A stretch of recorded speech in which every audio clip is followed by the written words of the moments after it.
Барлықтарыңызға қайырлы күн, құрметті көрермендер. Бүгін сіздермен үй жағдайында лимонад дайындап үйренетін боламыз. Құрамы қолжетімді, газдалған сусындардың ішіндегі зиянсыз сусындардың бірі, қонақтарға ұсынғанға да өте дәмді әрі әдемі көрінеді.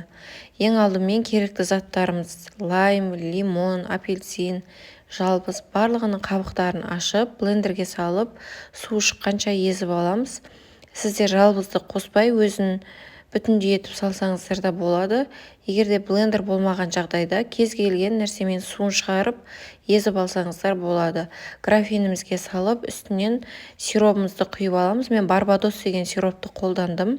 Графинімнің мөлшері 1,5 литр болғандықтан шамамен 150 грамдай сиропты дайындап алдым. Одан соң сиропымыз дайын болғаннан кейін оны да графиніміздің үстіне құйып, үстінен сарағашымызды қосып аламыз. Сарағашымыз салқын болғаны дұрыс. Алдын ала морозильникке салып, салқындатып аламыз. Сонда біздің лаймымыз дәмді әрі жақсы болып шығады. Одан соң жартылай спрайт қосып аламыз. Спрайтты да алдын ала морозильникке салып, салқындатып аламыз.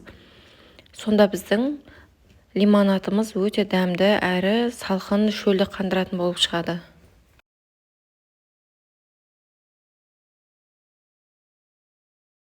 Әсемдік үшін алдын ала туралған осылай апельсиндерімізді, жалбыз, мұзымызды салып, барлығын бір араластырып аламыз. Сиропымызды ерітіп, сіздерге берер кеңесім: графинді толтырмай тұрып, жартылай болған кезде сиропты бір араластырып ертіп алғандарыңыз дұрыс.